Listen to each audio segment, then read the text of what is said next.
He didn't even lift his eyes from the tablet when he said it. We're ending your contract, effective now. 28 years of shaping Bright Forge Creative from a spare office over a pizza shop into a national agency, dismissed like a line item on a budget sheet read by a kid who still smelled like graduation robes. But what he didn't know was this. He wasn't firing me. He was detonating a fuse I'd installed decades ago. And the blast radius would end his career. Before I walk you into the meeting where this boy king watched the ground vanish under him, I need one thing from you. If you've ever been pushed aside by someone who thought a title mattered more than competence, if you've ever been replaced by someone who didn't know the foundation they were standing on, hit subscribe, tap like, drop a comment saying accountability, because today's story is about earned experience overpowering inherited ego. Now, let's begin. He didn't hesitate. Security will escort you out. Ethan Granger Jr., 28 years old, CEO for precisely 5 days, perfectly faded haircut, designer sneakers, and an MBA he still quoted like scripture. Behind him, the HR manager looked like she regretted ever getting out of bed, clutching her clipboard like it was a shield. He must have practiced this speech, rehearsed it in a bathroom mirror, maybe even ran it by his father, the founder, hoping to impress him with bold leadership. But watching him stumble through that script, it was like watching someone try to command a ship without realizing the wheel wasn't connected. He thought he was showing dominance. He thought I'd panic. He assumed firing me erased the decades I spent shielding Brightforge from collapse, chaos, and every bad decision the Granger family ever made. He didn't know my role wasn't protected by title. It was protected by paperwork. So I simply smiled, slow, calm, controlled. Do me a favor.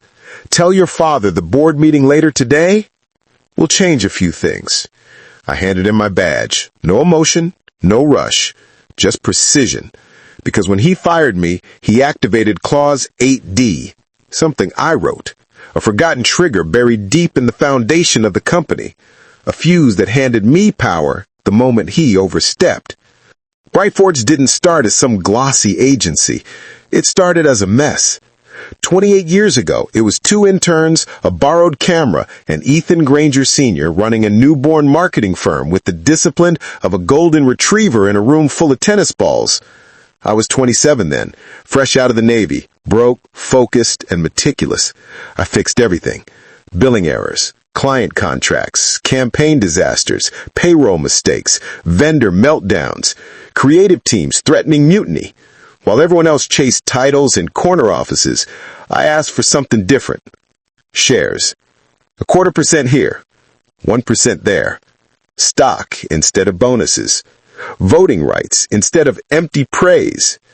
Year after year, contract after contract, crisis after crisis, I quietly accumulated real power.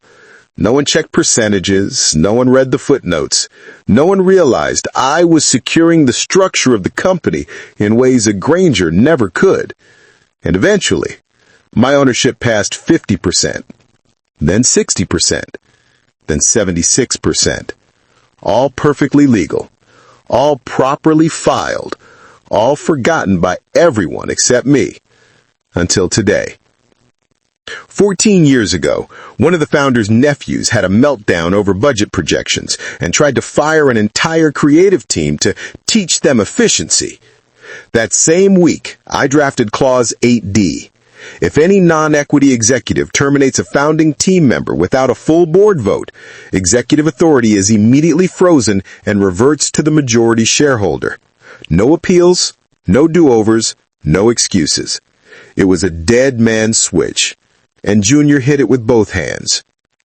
While Junior was probably celebrating on X about initiating structural change, a courier was sliding a thick sealed board packet into the hands of every Brightforge executive, stamped Urgent, Clause 8D triggered. Inside, my full ownership record, certified stock ledgers, every share transfer since 1996, my employment contract with the clause highlighted, a copy of Junior's termination memo, typos included.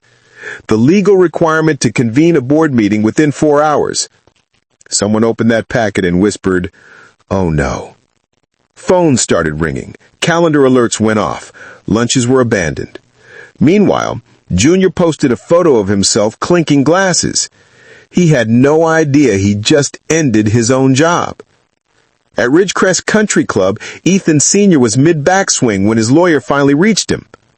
"This better be worth interrupting my game," he grumbled. The response? "Your son terminated Chuck." "What?" And, by doing so, he triggered Clause 8D. Silence. Chuck holds 76%. The club staff later said they'd never seen the founder drive off so fast. By the time he arrived at Bright Forge, he found 2 attorneys, pale as drywall, the CFO, 4 rattled board members, half the senior team whispering in the hallway. The general counsel read Clause 8D aloud, word for painful word. Then he asked who authorized Chuck's termination. A long, quiet moment. Then the HR manager's voice, trembling. Ethan Jr., by himself. He didn't have that authority. No, he didn't. "Can we reverse it?" "No, sir. The clause is irreversible once triggered." He sank into a chair, gray and shaken. He finally understood. His son had pulled the emergency brake on himself. At 3 p.m. sharp, I walked into the boardroom. Not escorted, not questioned, not demoted, reinstated by law. The receptionist nodded at me. Senior executives straightened their posture. People looked relieved. I laid one document on the table. As majority shareholder, I call for a vote to dismiss all executive appointments made within the last 48 hours. Silence. Then the board chair, Melinda Rhodes, said, "Motion acknowledged. Clause 8D is in full effect." Power shifted like a temperature drop. Real authority returned to its rightful owner. 5 minutes later, the door slammed open. "Why wasn't I invited? I'm the CEO." I met his eyes for the first time all day. "No, you were the CEO. And even then, your authority was conditional. You never held voting power." He looked around the room, betrayed by faces that once indulged him. Even his father wouldn't look up. Melinda spoke calmly. "Your decision this morning mandated this review. You triggered the clause. Our hands are tied." Junior clenched his fists. "This is a coup." "No," I said quietly. "This is paperwork." The vote was called. Every hand went up, even his father's, shaking, ashamed. Motion passes. Ethan Granger Jr. is removed as CEO, effective immediately.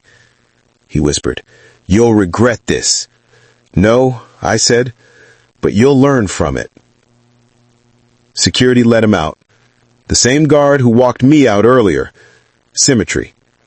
I walked back into my office. My old office. The one with the cracked wooden desk I'd kept since 1998. The framed campaign photos. The awards buried behind paperwork. The nameplate returned. Charles Patterson, Chairman and CEO. No neon slogans, no tech bro decor, no inflated ego. Just work. Just clarity. Just the agency I built, finally being run by the person who built it. Senior stayed on, reporting to me now. He shook my hand. He said, "My son wasn't ready. Maybe I wasn't either." No announcements, no dramatic emails, no self-congratulatory speeches, just campaigns, clients, strategy, revenue, normalcy. Bright Forge Creative finally had its compass back. Power doesn't shout. Power is consistent. Power is documented. Power is patient. And when arrogance triggers the fine print, justice simply signs off. Junior never walked back into Bright Forge. Not as CEO, not as staff, not even as a visitor. The debts were cleared, the title revoked, the access removed. All because he tried to fire the wrong person. 3 hours, that's all it took to turn an impulsive power play into a full executive collapse. He tried to topple the foundation. Instead, he fell through the floor. In business and in life, the loudest voice usually belongs to the most insecure person in the room. But the quiet one? The one who builds, documents, and endures? That's the one you shouldn't underestimate. Because sometimes revenge isn't rage. Sometimes it's just accountability wrapped in fine print. If that ending hit you right in the justice bone, smash that like button. Subscribe for more stories of workplace karma, corporate takedowns, and revenge colder than an over-air-conditioned conference room. And drop a comment telling me your favorite moment. I read everything you send. Until next time, stay sharp, stay humble, and never overlook the quiet one in the meeting.